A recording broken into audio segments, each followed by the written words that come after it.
Hey everyone, welcome to my channel. I'm Mina. I wanted to make this video because I feel like I have a lot of ideas I would like to share with the Hmong community, especially those in the entertainment industry. And these are just my thoughts, so feel free to use them or not use my advice. And I would love to hear what others think in the comments below. So let's jump into it. Today I'll be taking a look at Madame StacE's song, Kuv Xav, and I've linked the song down below in the description box, so check it out if you haven't. And I'm mainly focusing on the visuals since music, camera work, and acting aren't my forte. So with the opening scene, we can see that it's very washed out. The colors are very light. You can see that the washers and the dryers are light blue gray.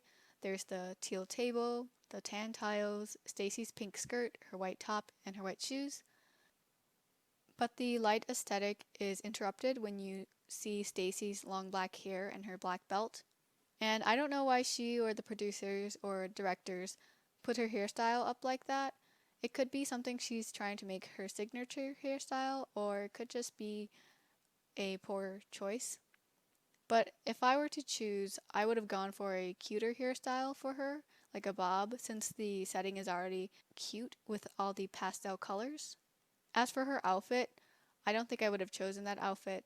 The black belt, like her hair, stands out too much. So again, I would have gone for a cuter outfit. Maybe a white flowy long sleeve shirt with an A-line pink skirt. But since they do say that it's hot, it could explain why they're wearing sleeveless tops. But I think if that's the case, there are a lot of cute sleeveless tops out there that they could choose from. I think the ones that they're wearing right now are more on the girly, sexy side because of how form-fitting the shirts are and how cropped they are. Similarly, the earrings and the makeup say going to a party, but the outfit in general seems more appropriate for a picnic date.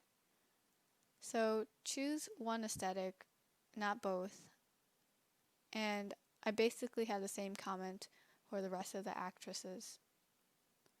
So in the second setting, the boba shop, just like the laundromat, the colors are pretty washed out. So if I were dressing the actresses, I would have put them in more pastel clothing with lighter and softer makeup, since I'd be going for a more cute look.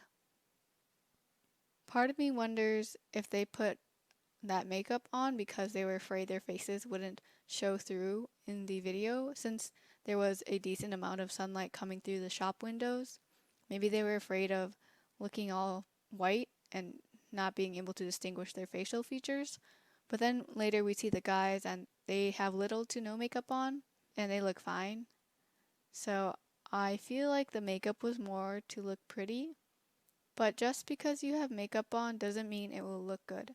The girls look nice individually, but I think as a collective, with the background, it doesn't work as well. So you've got to be strategic and think about how you will fit in with the overall story and its aesthetic. Now onto the guys. I'm going to do a complete 180 on my makeup opinion. I feel like the guys should wear makeup, or more makeup if they're already wearing a little bit. Makeup is for everyone and it can enhance or change people's looks. And I don't really wear makeup, nor am I good at it, but I think an easy way to frame and define the face is by doing your eyebrows. An example you can look at is 2PM's Woo Young. In the military, his eyebrows are pretty sparse at the ends since he's not wearing makeup, but in the K-pop scene, they put makeup on his eyebrows and I'm sure somewhere else too on his face, but it does make a difference. Another thing I'd like people to keep in mind is the way your eyebrow is shaped. So if your eyebrows are more arched, it looks more mature usually, and then if your eyebrows are straighter, it looks more youthful. So depending on what look you're trying to go for, you should also pay attention to how you shape your eyebrows. So the next thing I'd like to address is the guys' outfits. The first guy, his outfit seems okay. He's in a white grayish outfit, which matches the pale aesthetic of the background, but it is boring. And then the second guy is dressed in all black, mostly all black. which is also boring. I recommend that they should throw in some colors while sticking to the aesthetic. They can wear light green or light blue or yellow shirt. And I think they could also wear a button down with flower prints or something. Since the girls have to dress like it's summer, I think the guys can also look more summery too. For the guy that all the girls are crushing on, I think it'd be nice to see him in a more vibrant outfit. That way he can stand out to the audience too. Because we get the actresses, their reaction to him walking in, but there are also many other ways to cue the audience into the story that you're building. So take advantage of that. Make use of your special effects, make use of the clothing, the lighting, props to cue people into your story. Lastly, I wanted to get a couple comments in about the story of the music video.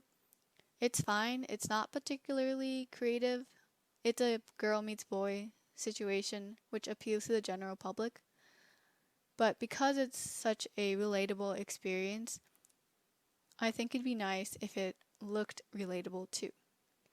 And what I mean by that is that when people walk into a boba shop, or I guess any cafe or restaurant, I feel like usually you wouldn't see that many women with that much makeup on.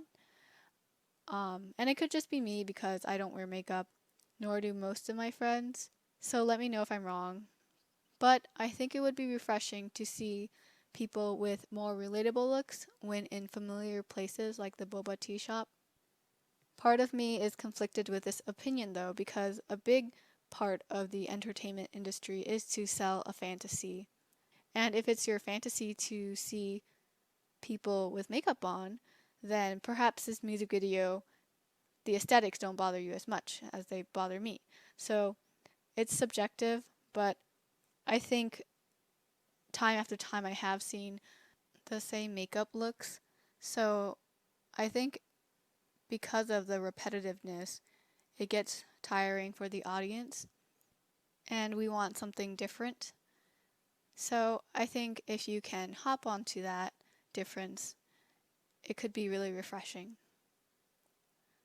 That's basically all I wanted to say about the music video, but I'm going to summarize it again just to make it more simple to follow, I think. So 1, pick an aesthetic. So it can be cute, sexy, beautiful, graceful, whatever. But stick to that aesthetic. And of course, there's flexibility to introducing multiple aesthetics, but they have to serve a purpose. So if they're in there for story building or to build your character, then I think that can help make it look less random. My second point is to pay attention to the guys more, and I feel like this isn't unique to just StacE's music video. This is a recurring issue that I see throughout a lot of Hmong productions or just productions in general. So if the ladies look sharp, the men should too, and if the men look more natural, the women should too. I think if there's inconsistency, it comes across as sloppy work. So consistency is key, especially since our eyes are tuned into noticing differences. So if there's too much contrast, it can look tacky. And 3, work with your story. So if your story is on the more realistic side, I think you should go for a more realistic look, and vice versa. Another example I'd like to give is if your story takes place during the Vietnam War, just like you wouldn't give your character a t-shirt and shorts to wear, I also recommend not giving your actor or actresses the most current makeup look. I hope that makes sense. I think it's pretty straightforward, but I see it time after time. I hope you found my critique helpful, and I hope that you apply it to future productions. I also want to say that I'm very proud of the Hmong community and how far we have come. I'm glad to see people around my age like StacE producing Hmong songs and staying close to our roots. But we still have further to go, and I wish for us to explore different themes, genres, and narratives. I understand that being in the entertainment industry is already a huge risk, but I would love to see more experimentation. Again, thanks for watching. Let me know what you think and if you have other Hmong productions you would like for me to look at. Bye!